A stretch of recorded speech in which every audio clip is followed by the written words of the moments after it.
From scoring big goals in the Champions League, well, here's Rodrygo getting in behind, having Galan and a shooting chance. Oh, it's brilliant. to not scoring for over 30 games. From being in the top 5 all-time top goal scorers in the Champions League for Real Madrid, to not even getting on the pitch. From a player who was considered to be worth over £100 million, to looking like a random guy from the streets of India. What the hell happened to Rodrygo?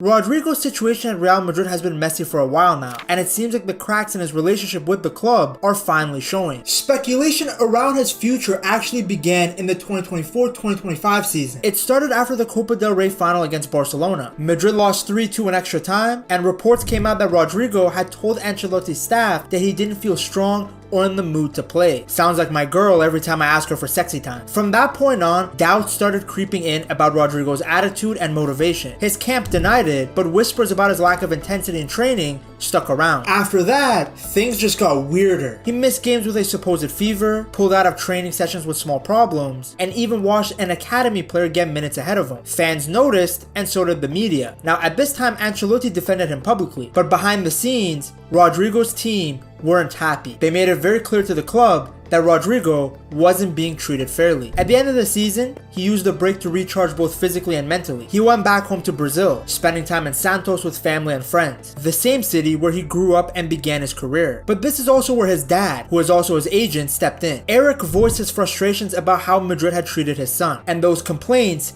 didn't sit well with the people inside the club, and it added more tension to an already tricky situation. Meanwhile, Premier League clubs circled around. Arsenal in particular were very interested, offering him a spot where he could finally play on the left, his natural position, instead of being forced on the right because of Vini and now Donatello. Then came Xabi Alonso's arrival as Madrid's new coach. He said he needed Rodrygo, and the early training sessions suggested a reset. Rodrygo looked happier and more engaged. Alonso was highly attentive with him, and it seemed like the tide might be changing. But even then, Alonso benched him in games while giving minutes to youngsters like Arda Güler and Gonzalo Garcia. That only fueled the speculation more. The trust between him and the club feels very shaky. He's talented, clutching big Champions League moments, and still very young, but his future in Madrid has looked more uncertain than ever before. It's a shame to see, but when you look at Rodrygo's career at Real Madrid, he has consistently gone under the radar. He was signed by the Spanish Giants because he was labeled as a teenage prodigy in Brazil. Rodrygo came through the academy at Santos and quickly made a name for himself with his skills and how mature he was. By 17, he was already impressing everyone who watched him play, and in 2018,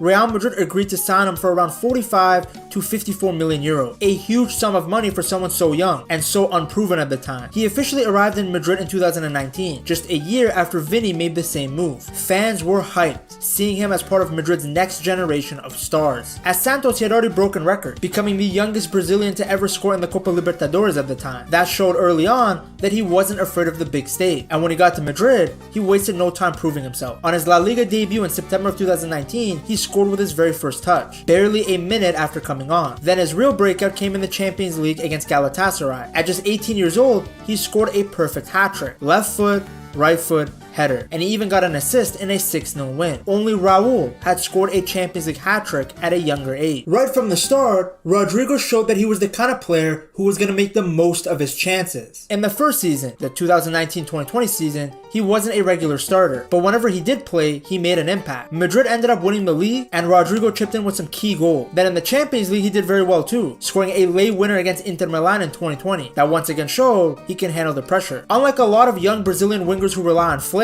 Rodrygo played with calmness. He often made the right call in the final third and finished his chances with real composure. By 2023, Rodrygo had established himself as a big game player. He was basically the polar opposite of Vini. Whether it was his brace in the Copa del Rey final against Osasuna or scoring against City in the Champions League, Rodrygo was able to shine when the lights were the brightest. But even with these achievements, he often found himself in the shadows of others, specifically his fellow Brazilian teammate, Vini. Both Rodrygo and Vini came out of Brazil as these super hyped up teenagers with a lot of potential. But at Real Madrid, their paths went in very different ways. Vini arrived a year earlier, and despite a slow start, he really exploded in the 2021-2022 season. He locked down the left wing, scoring the winner in the Champions League final, and became the face of Madrid's attack after Ronaldo left. His rise was fast, and by 2024, he was already finishing on the podium for the Ballon d'Or. Many even felt that he should have won the Ballon d'Or. Rodrygo, on the other hand, has flown a bit under the radar. He is also a natural left winger, but since that spot belonged to Vini, he spent most of his Madrid career on the right side. It's no secret that that's not his best position, but he never complained and did what the team needed. Sometimes he even played as a second striker, while Vini continued to shine on the left. Comparisons between the two has also made it a bit tougher for Rodrygo. Vini is this flashy, fiery, fast player who dribbles past multiple defenders. He's a highlight machine. Rodrygo's game is way calmer. He's way more efficient with his movement. He makes very smart decisions. Qualities that don't grab the same headlines. Naturally, Real Madrid built their attack and marketing around Vini, while Rodrygo was seen as the other winger. The numbers back that up too. Vini was regularly putting up double-digit goals a season, while Rodrygo's La Liga numbers look like Højlund's numbers in the Premier League. Some of that was because Rodrygo was rotated more, but again, statistically, he was a secondary option. And when Madrid added stars like Bellingham and Mbappe, Rodrygo really felt like the odd one out. In the 2024 Ballon d'Or rankings, for example, Vini, Bellingham, and even Carvajal were all in the top 10, but Rodrygo wasn't even nominated. Now, that doesn't mean that Real Madrid, the club, or the fans don't rate him. He's loved for his humble personality and clutch goals, but the reality is he's usually overshadowed by some other bigger name. By 24, he had already won 3 league titles and 2 Champions League, and scored in massive games. Yet ESPN still called him not the star, not even the second fiddle. He's 4th on the call sheet. With teammates like Vini, Bellingham, and Mbappe hogging the spotlight, Rodrygo ended up with this label of being underrated, Madrid's quiet, unsung hero. Some of Rodrygo's best performances honestly don't get the credit that they deserve. A perfect example of that came in the Champions League against Salzburg. He scored 2 great goals in a 5-1 win, showing off his movement and finishing. On that night, he was arguably the best player on the pitch. But as the second half went on, both Mbappe and Vini also scored. When Rodrygo was subbed off in the 71st minute, the crowd clapped for him warmly. But because Mbappe went off at the same time, the chants of Mbappe drowned out any recognition for Rodrygo. Even Vini thought it was unfair. After the game, he admitted he was surprised when one broadcaster named him man of the match instead of Rodrygo. I didn't feel like I played well in the first half. Rodri deserved it, Vini said. Rodrygo, staying true to his humble character, brushed it off with a smile. He said he plays for the team. Now, that modest response summed him up perfectly. Rodrygo has always been a player who puts the team first, even if that means he doesn't get the spotlight that he deserves. Rodrygo being ignored even showed up in public in 2024. When Madrid signed Mbappe, the media quickly started to hype up this new BMV attack: Bellingham, Mbappe, and Vini. Noticeably, there was no R for Rodrygo. His own social media team clapped back with a post that was later deleted that said that it should really be BMVR because Rodrygo is part of the attack too. The actual caption was they'll have to add an R for Rodrygo. It was a clear sign that he didn't want to be forgotten in all the hype. Later, Rodrygo said that the post was about creating unity, not drama, but let's be serious. There is no way he wasn't frustrated from seeing his name left out. I mean, the guy's human after all. Fans jumped in right away to defend him, calling him a cult hero and a clutch player who deserves as much love as the other stars. I mean, think about it. Mbappe was the shiny new toy, but he hadn't helped Madrid win 2 Champions League. Among Madristas, there's a huge appreciation for his knack for late goals and his humble, hardworking attitude. It's why many see him as a fan favorite. But on the bigger stage of world football, Rodrygo has never been lifted into the same superstar category as guys like Vini, Bellingham, or Mbappe. And that reality is an important point to mention when we look at what might come next in his career at Real Madrid. It's a weird situation because if I told you back in 2022 that Real Madrid were even considering letting Rodrygo go, you would have laughed in my face. It was during the 2021-2022 season that he delivered time and time again for Madrid in the Champions League. In the quarterfinals against Chelsea, Madrid looked dead and buried. They were down 3-0 at the Bernabeu in the second leg and were on the verge of being knocked out. Then Rodrygo came off the bench and changed everything. Modric shaping one. Oh! It's hit in by Rodrigo for 3-1. To this day, Chelsea fans still get upset thinking about that goal. But that was only the warm-up. The real magic came in the semi-final against Manchester City. Madrid were trailing on aggregate as the game entered injury time. Classic. They needed a miracle, and Rodrygo delivered 2 of them.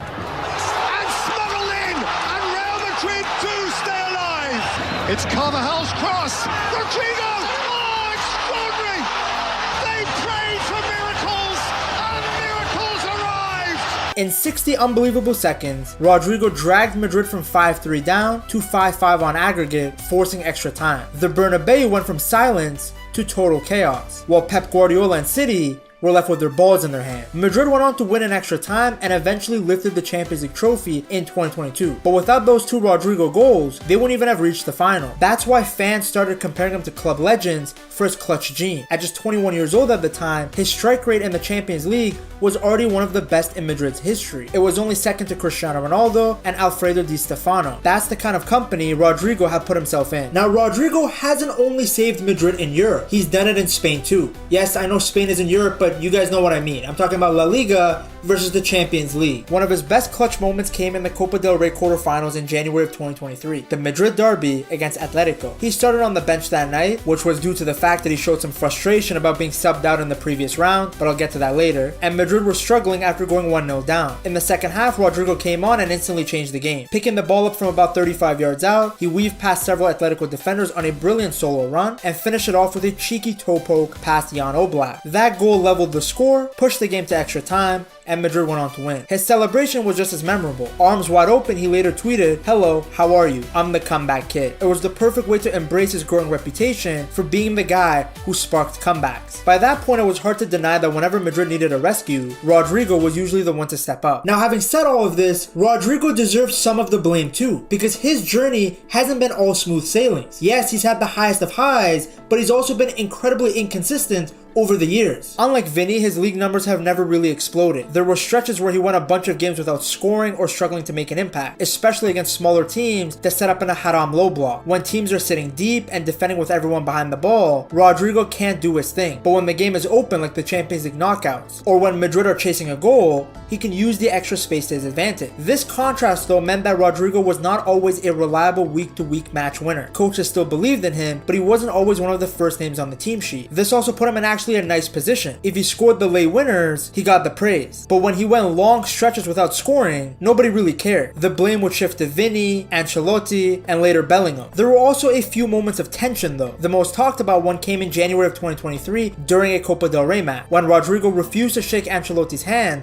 after being subbed off. Now, Ancelotti laughed it off in front of the cameras, joking that maybe he forgot. But you could tell that eyebrow man was not happy. As a result, Rodrygo was benched for the next game. It was rare to see Rodrygo act out like that. He's normally very polite and respectful. Maybe it's because deep down he's actually Bengali and not Brazilian. But it did show his frustrations at the time. Having said all of this though, Rodrygo leaving could in theory benefit both the player and the club. It's very clear that with the arrival of Mbappe, there's basically no chance of Rodrygo playing in his natural position on the left consistently. In the pecking order of the club, he will always be behind the other guys. He is essentially a luxury super sub. Alonso also clearly doesn't see him as a part of his plans. He only started 1 of 6 matches of the Club World Cup, and the same pattern continued in La Liga. With Mastantuono, Madrid have a natural right winger, so they don't even have to shoehorn Rodrygo there. For a player of Rodrygo's age and ambition, this is a concerning trajectory. From the club's perspective, if they see a future where Rodrygo will most likely be a backup or rotational player, it makes sense to sell him. He is still a super valuable asset, especially for a team that doesn't have a superstar left wing. This would also allow Real Madrid to invest the funds in other areas of their team where depth is lacking, like the midfield and back line. Rodrygo's value has shot up since he joined. It's now sitting somewhere between 80 to 100 million euros. He's locked into a long contract until 2028 with that massive 1 billion euros release clause, which is mostly symbolic. But if Madrid do sell, they'd bring in a huge fee. And there aren't many rotational players in the world worth that much. Some people inside the club see this as the perfect chance. If someone offers anything close to 100 million euros for a player who isn't a guaranteed starter, it's pretty hard to say no. And keep in mind, Real Madrid has never been afraid to sell big names before, especially when it makes financial sense. Just look at when Ozil or Di Maria left in their prime. For Rodrygo, Real Madrid should cash in while his stock is still relatively high. By the way, if you guys want a Rodrygo jersey of your own, go to buygamejerseys.com